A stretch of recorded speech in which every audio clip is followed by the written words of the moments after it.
This weekend episode of Deep in the Weeds is proudly supported by Pepe Saya Australian Cultured Butter, batch churned from single origin cream. What pays our electricity bills and our, trucks and everything else is our bulk butter and our butter sheets, because that's where the volumes are. A small bakery would go through 200 kilos of butter a week minimum. When you compare that to a deli, they're lucky if they sell 6 units of butter.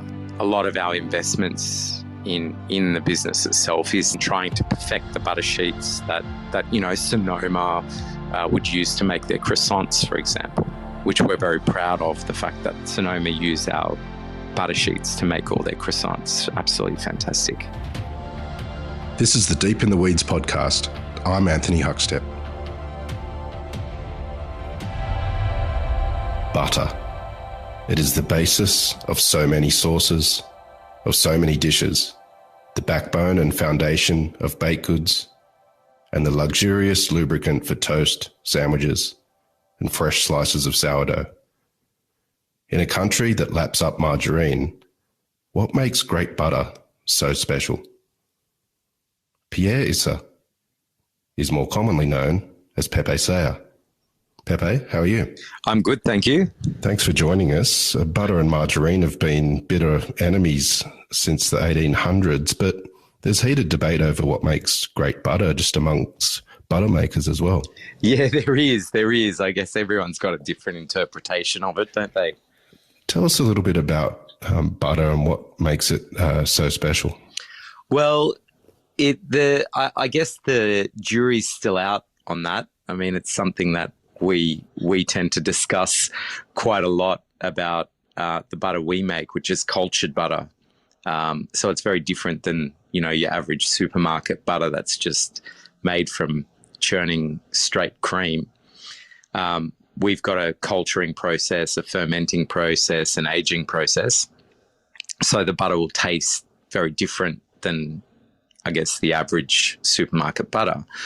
I like to say we make butter makers butter. Like, this is the sort of butter makers would like to eat. Simply because of the slow process in which we ferment and age and get the flavour into it. It's a natural, the natural fermentation that gets all the flavours into the butter or into the cream, and then once you churn it, you end up with this really rich, flavoursome butter that evolves and changes because it's a live culture that's in the butter as well. So a good way of looking at it is we all know, or most of us know, what apples taste like, and when you buy an apple, you bite into an apple, you expect a certain flavour. So I think the big opportunity for us is that a lot of people don't know what cultured butter tastes like, and when they eat cultured butter, they're expecting what they get in a supermarket, and then they realise, oh, this is very different. Now, it is what it is. It's meant to have a certain flavour of the cultured ripened. So it's ripened cream, by fermenting, you're ripening the cream and you're giving it those flavours. And some people absolutely love it. Some people don't like it at all. They prefer a plain taste. And that's a great thing as well, right? Because, we're not all beige. Some of us like yellow. So I guess for us is the biggest opportunity we have in Australia, say, is that most people don't know what cultured butter is. Most people haven't experienced a true cultured butter because this is, how can I put it? In a way, cultured butters aren't necessarily shelf stable. So all the European butters that are coming in from France, Italy, and England, and that are cultured, aren't coming in as the proper cultured butter like what we're making. They're coming in as a shelf stable, homogenized product that's cultured. They just put the word cultured on it because either a culture's been added in the process but never fermented, and then the culture has to be killed off for it to be shelf stable. Do you sort of get the concept of it? I do, and we can dive a bit deeper into the shelf life and how to deal with your product in a little while. But can we go back to the cultured butter and the process? I know there's a lot of processes along the way for that end result with that amazing butter that you create. Can you take us back to sort of the milk and through the whole process that creates that butter? Yeah. So the like any good product, you have to start off with an amazing cream. Like for us, it's the raw material that matters. So where we get our cream from matters a lot. So we can't just buy your average supermarket grade cream that, for cream to be called cream, maybe we should start there. For cream to be called cream, it has to have a minimum of 35% fat in it. Now, that doesn't work for us because that sort of cream would have sort of thinners in there, like a thinning agent to bolster the feel of that it's cream, but with less fat. So that doesn't work. You can't culture that cream. So you need real cream. You need basically the stuff they skim off the top of milk at a farm, or they separate off milk, and it's just pure cream. So firstly, we need that product. And to get that product, we have to go to the farmers direct. We have to go to the processor direct and go, okay, we need this. So for us, we have to source our cream very carefully. We travel a lot to different farms to make sure that the cream we're getting is the real deal. And it is. We've got some amazing cream and from different areas of Australia. Now, it's worth saying that cream from, say, Hastings Valley in Wauchope is very different than the cream we're getting from, say, Warrnambool country, southwest of Victoria. Like the cream tastes different, looks different, feels different, smells different.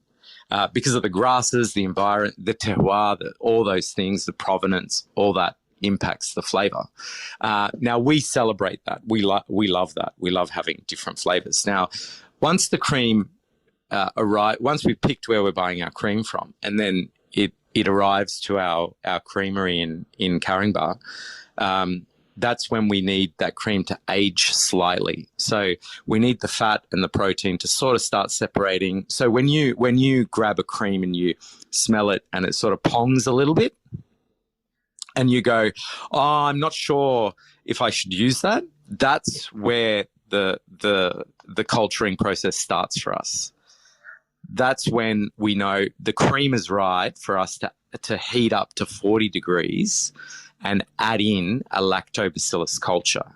So we heat it up to 40 degrees, the cream, and that's the perfect temperature to culturing. So the cream is inoculated with a lactobacillus, and what that lactobacillus does over a fermenting period of 24 hours is it eats the lactose, which is the sugars inside the cream, and it converts it into lactic acid.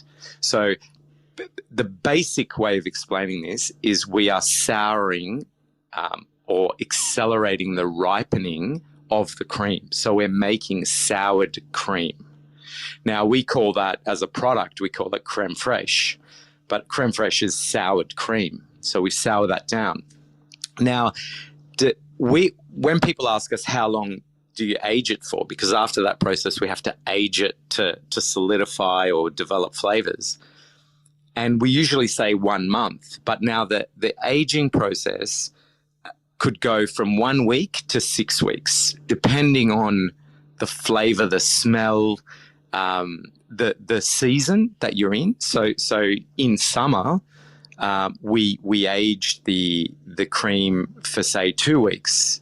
In winter, we might go up to 5 weeks, 6 weeks. It depends on the environment. So that has a lot to do with it. So once we've got the cream to almost a completely off, the soured cream is nearly off, that's when it's ready to be churned. Because all we're trying to do is we're trying to get the fat. So imagine there's a wall of fat inside of the cream, and we're tainting that wall with a mass amount of flavor, natural flavor that's developing. So once we churn that cream, you get this beautiful flavor left on the fat, and that's what we want. Now, there's all sorts of, fermentation's good and bacteria's good and all those health things that people talk about. That's great. We're doing it for flavor. That's all we care about, the best tasting butter that we can make. And, like now that we've been doing this for about 11 years, it's very hard for us to change the flavor that we make. We don't want to change that. We love the flavor we make, so we don't really change that process. So from day one till today, the process in which we make this cream the butter from the cream fermenting is exactly the same. Nothing's changed. So then once the cream is right, we churn, and then the churning process is where basically the butter comes out of cream. Then we wash off all that buttermilk of it. So we strain out the buttermilk. That's obviously collected and distributed to a lot of chefs use it, a lot of the farmers markets, people that want to make really nice pancakes, marinate chicken.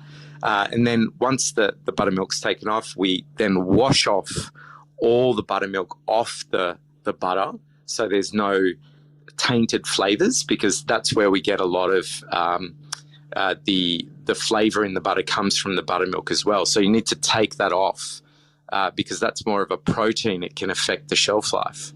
And then once we knead the butter, it's packed. That's it. It's done. So once you churn, your process is pretty much done. And then it depends on how you like eating the butter. So if we go through that briefly, is when you first get a pack of butter that's 1 day or 2 days or 3 days old, it's going to be sour, tangy. It's got those characteristics. And then as it ages up to that 2-week mark, it changes again. It becomes a little bit less tangy, less sour, and it starts taking on more of a the butter even becomes a little bit more solid in texture, and the flavors starting to ripen.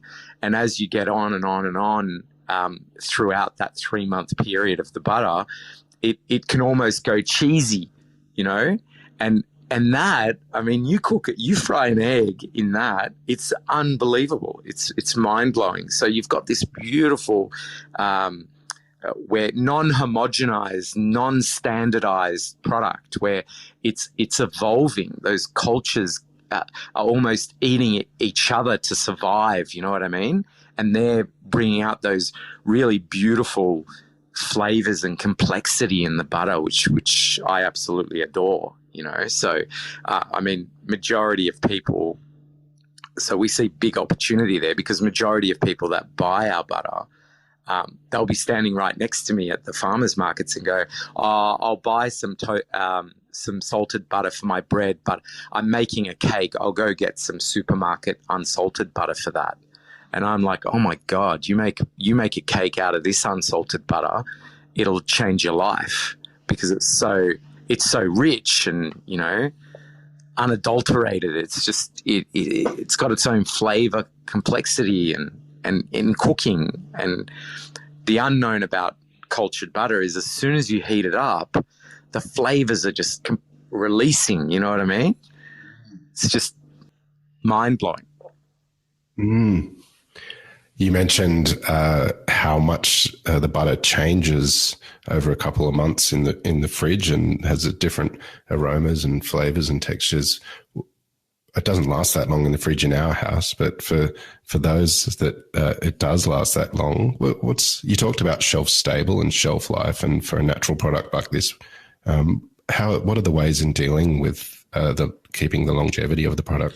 Oh, look, you definitely, I mean, the three enemies of any butter, and especially our butter, is water, air, and light. That's what oxidizes butter. So if you're treating this butter like you would a supermarket butter that's got those sort of it's been ultra treated and it won't take on any smells of the fridge, for example. Ours will. Ours is a natural product. You put it in the fridge, and if you don't cover it properly and you don't have it sealed and, you know, it's away from the light, you just leave it open, yeah, it's going to change in color. It's going to, you know, it's going to accelerate the oxidization of the fat. You know, that's what happens. That's just natural. So, I mean, I would have it in a sealed container. I would have it not in a see-through container. I would have it in a dark container so no light can go in. And the butter should last, you know, way over the expiry date of it, way over. Like, we just have that as a guide, you know. But we've got people that come in here and they go, oh, we actually prefer if you would age it a bit longer before you sold it to us. And we're like, well, we don't do that. But they buy like 3 kilo lots and they age it. They just cut it up and age it in the back of their fridge. And the flavor, the complexities that they use, it depends on your taste as well, right? So some people love it sour and tangy. We get complaints about people going, oh, it's too sour and too tangy for my liking. And that's fair, right? It's not for everyone. It's not for people that like beige. This is not their butter, and we accept that. You mentioned that you still have the same process from the very beginning because you love the outcome and the product and the flavors that are in the butter. Has that been a challenge with the growth of Pepe Saya over the years? Absolutely. I mean, when you're making a handmade product like we do, the biggest challenge you have is consistency.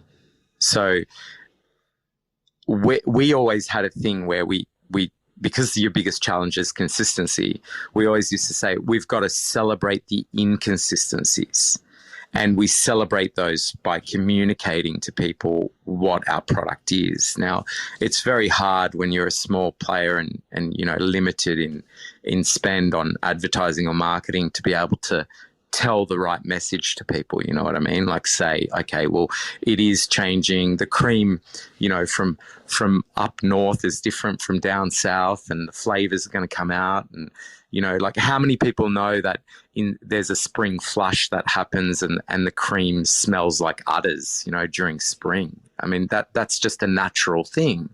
Now, the butter has that the flavors transfer into the fat and when you eat it, and it's different and it's beautiful, but it's different. So if you buy a butter, say in August, and then you buy our butter in January, it's completely different. Completely. It's like another product. So they're the biggest challenges we've had to deal with in a homogenized sort of food space, if you know what I mean. Because people are used to buying, you know, when you buy this milk or this beverage or this food, it always tastes the same. And that's your expectations, obviously. So we have to change those expectations people have about a naturally made product. You're renowned as Australia's best butter producer, but you started Pepe Saya by accident. Can you take us back to those days?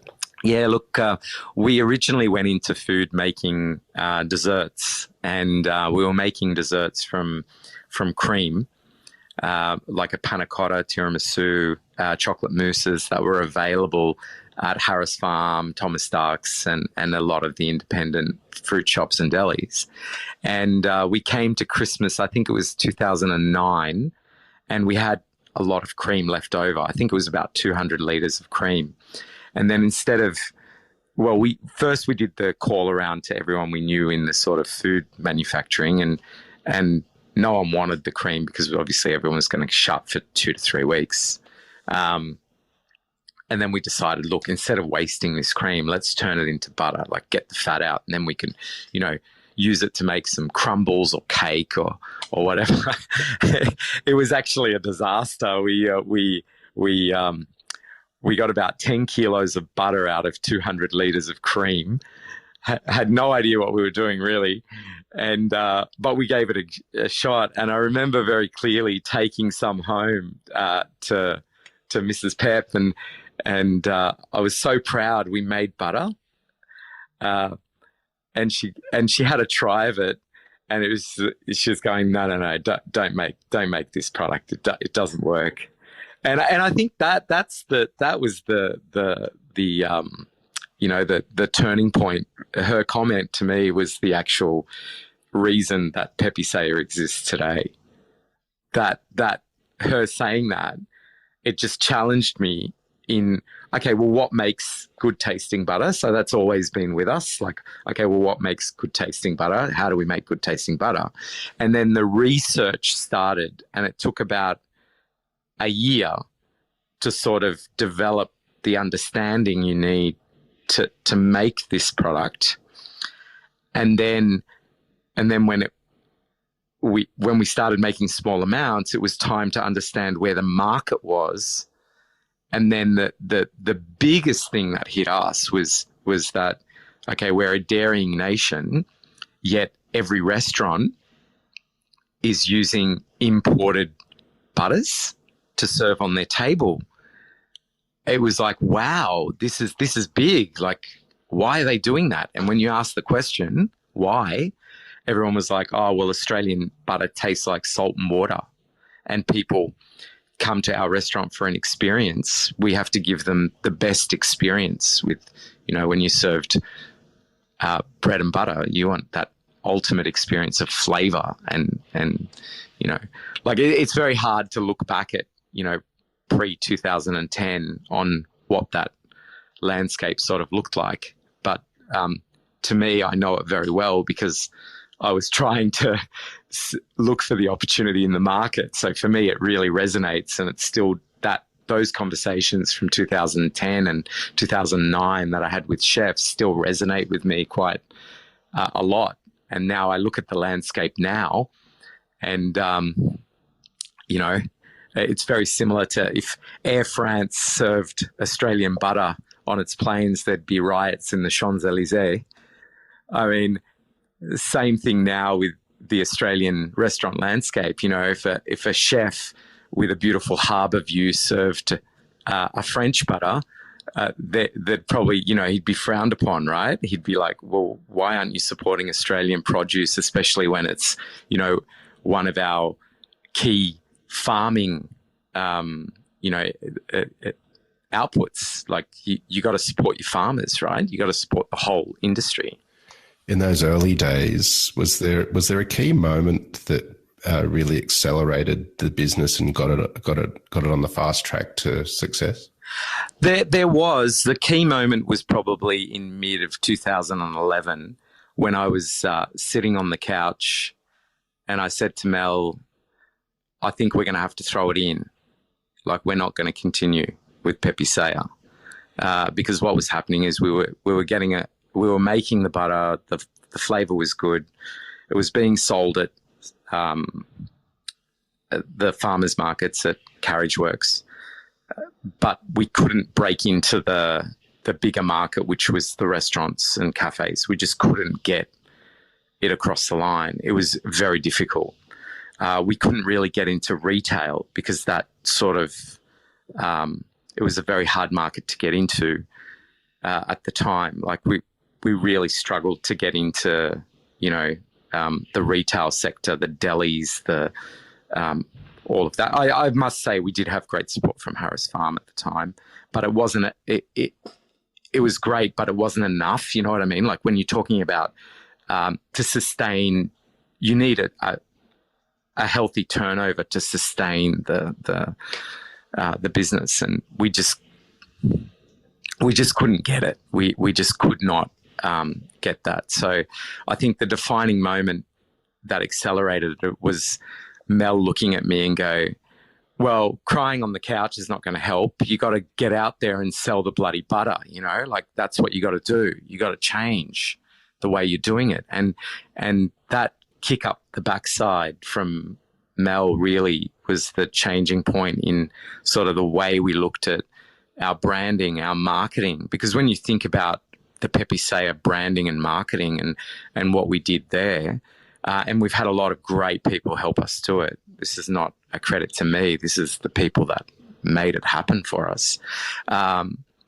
You'll notice that that was the changing point around that time, around the tears on the couch, and get out there, and you just got to get out there and do it. And that's what we did. And that was the changing point. And then we there was a snowball sort of effect that happened from that positive energy that we were out there going, no, you support Australian. We're making really good butter. Just give it a go. And oh my God, the amount of butter we've given away. Sort of like half the time it was like, oh, just have the butter, just try it.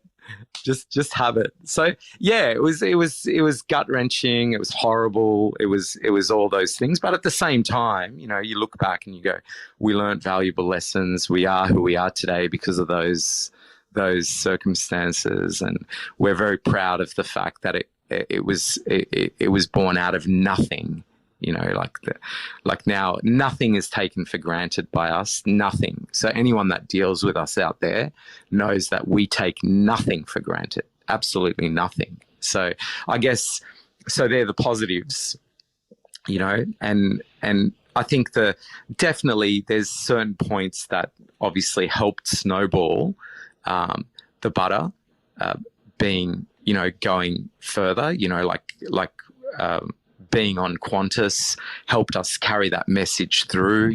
Like people notice you're on the national airline and they go, oh, maybe we should give that a go. So there's all these things, but what I'm trying to say is, if you don't get up and do that, then you're not on Qantas to start with, and you can't use that to, say, leverage the business, right? So you've still it's got to come from you. It's like, it'd be great to say, oh, because of Qantas, we have a successful business. But that would be unfair to everyone that worked really hard to get us onto Qantas in the first place. Do you know what I'm saying? Like, even though we give a lot of credit to the partners that served our butter and buy our butter, we've also got to give credit to the people that went out there, told our story. We got out there and knocked on doors, went out there basically begging for people to have our butter and stock our butter and use our butter and try our butter. The endless Saturdays at Carriage Works markets, putting butter on bread and getting it into people's mouths. I mean, wow, like we were going through 6 kilos a Saturday morning of butter, just putting it on bread, and thanking. How can you not thank Sonoma Bread for giving us the bread? How can you, like, how much money would have that cost me to if I had to buy the bread, to put 6 kilos of butter on bread, like these guys, there's so many people that helped us. Like entry to market, I could. Like it's hair-raising stuff. I can't even start to explain to you what we went through to sort of get to where we are today. Like people look at us today and they go, "Oh, you've done so well." Yeah, we've done really well. Thank you. I can't forget those tears on the couch. But I mean, like maybe in comparison to other people, we've had it really easy. I couldn't tell you that. I can only tell you what we went through, and but I'm sure other people have even had it tougher. Like one of the hardest things to do is enter the market. So you can make a beautiful product, and then if it's not marketed right, it's not packaged right, it's not this, it's not that, it's never going to get into anywhere. You don't just make butter, you also make a range of products like creme fraiche, lemon curd, and ghee. I know ghee is a favourite, and tell me about that. Yeah, the ghee came out of was very left field. So it was before the sort of the Western sort of societies took on ghee in a big way, which we sort of have now. Our majority of our staff at the time when we started making the ghee around 2014, 15, or maybe 13, I can't remember the actual date. I'd see a lot of our staff that were Nepalese and Indian background. would be taking, because we have an open policy that anything we make, staff can just take. Don't have to hide it. Just walk in, tell, write it down what you've taken. It's free for our staff, right? They can take as much butter as they want home. And it just by accident, I saw one of the young ladies that works with us that was Nepalese background. She took a 2 kilo wheel home. And I happened, as she's walking out, happened to want to know, what do you do with the butter? Like, I just assumed she'd cut it up and give it to friends and family. And she said to me, I make ghee out of it. And I'm like, wow, okay, that's interesting. And how do you make the ghee? And then she explained to me how we make the ghee. And then our manager, Haran, is also of Indian descent. And I started talking to him about it. And we were like, this is an interesting product. We should be making this because then we'd be able to have a zero waste business, because you obviously have offcuts and leftovers. I mean, we're a butter business, right? So we're always going to have, if we make butter this week and we have leftover for the following week, we don't really want to send that out because we want everything leaving our factory to be 100% fresh, right? So I said, well, why don't we make the ghee? Let's start experimenting with the ghee on this. And we started experimenting, and we did bring in some outside help to help us as well. We had a yogi, Gemma, that came in and helped us make it to a very, very traditional way. I mean, the first time we made ghee was, we chanted we hum, I don't know if you hum or you sing or whatever, the mantra 140 times as we were stirring the ghee. I mean, let's say we don't do that now. It'd take way too long. And I was learning the mantra at the time when we were making the first lot of ghee. So it was very interesting. It was very challenging, but it was a lot of fun. I mean, ghee to me obviously means very, very different thing than it did before. Like I've always known what ghee is, but I've never made ghee before that. I mean, we use a lot of ghee in Middle Eastern cuisine because it's essentially clarified butter, but the difference between it is when you clarify butter, you sort of split the butter and you have the white sort of proteins and milk solids at the bottom, and then the oil floats to the top, right? And most chefs would use that to make their hollandaise or béarnaise or cook with or whatever. But with ghee, what you do is you take it further. You simmer that clarified butter for another 4 hours. So what happens is those milk solids or the white liquid, as it's seen as milk solids that sit at the bottom, caramelize and become solid. And that's when you've made ghee. So, and you get a caramelization through the ghee that only comes from cooking those milk solids for a long period of time. And it's beautiful, beautiful. And to make it out of cultured butter is like, wow, it's another level. So we make 2 ghees. We make an organic ghee from just plain organic cream, and we don't culture it.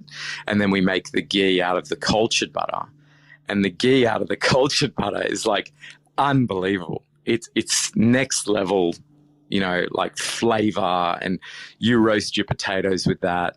It's just unbelievable. You make a curry with that, like, the base of any good curry is like cooking off your spices in the ghee, right? And that's how you get your base.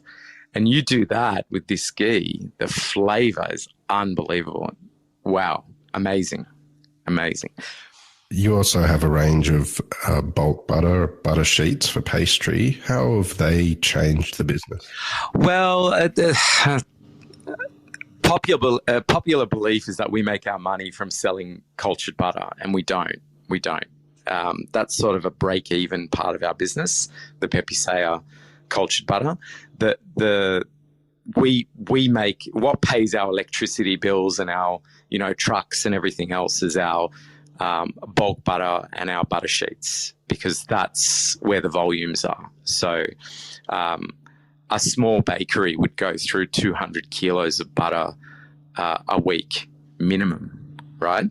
Now, when you compare that to a deli, they're lucky if they sell 6 units of butter, so two little boxes of retail butter. So there's a big difference in how we scale up the business. So our butter sheets, our bulk butter, that's where the real volume is. And the difficulty level there is much, much higher. So a lot of our investments in the business itself is to make butter sheets and trying to perfect the butter sheets that Sonoma would use to make their croissants, for example, which we're very proud of, the fact that Sonoma use our butter sheets to make all their croissants. Absolutely fantastic. Has there been any highlights over the years with Pepe Saya for you? I think the biggest highlight is that people like our product. That to me, when someone says, "Oh, I bought your butter and I made this," or "It tasted amazing," that's it. It's done. I'm in heaven. When that's people that know me, they know that all you have to do is pay Pepe a compliment about the butter, and he's whatever you want, he'll give you whatever you want him to do, he'll do.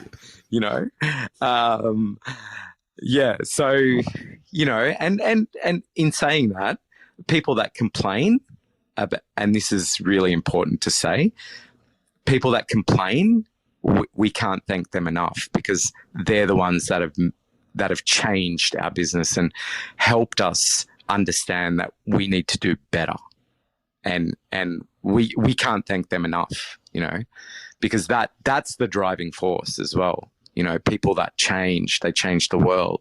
People that say, "Hey, you could do this better." Yeah, you need to stop and listen and go, "Yes, I can." And you need to do it if you're serious about what you're doing. You and your team have worked so hard on this brand and extraordinary product. What's next for Pepe Saya? I think for us, it's more about just perfecting. So I do get asked this question a lot, and I have thought about it very carefully. Okay, well, what's next for Pepe Saya? People ask me that, what's next? And I don't think there's an answer of there isn't, this is it. There isn't anything next. It's not about taking our attention off what we're doing. It's about becoming better and better and making it better. And putting our customer in the center of that discussion. So the customer is in the center, and then we have to supply to that demand and to make this the most amazing butter that it's wanted or demanded all over the world. That's our aim. Our aim is, to want to make excellence in, and the biggest challenge we have is communicating that message properly, because I walk in here and I look at what we're doing and I go, wow, this is really hair-raising stuff. We're making an amazing butter, amazing profile flavor. How do I get the person next to me to understand that? And that's the big challenge that we've got. So whilst we've got those challenges, that's what's next for us, Those challenges are next. Well, Pepe, you are bloody inspiring, mate, and it's always great to catch up with you. We'd loved having you on Deep in the Weeds, and really appreciate your support as well. We'll catch up again soon and see what's happening in the world of Pepe Saya. Thanks a lot. Cheers. This is the Deep in the Weeds podcast. I'm Anthony Huckstep. Stay tuned as we share the stories of Australia's hospo community, suppliers and producers in search of hope during this pandemic.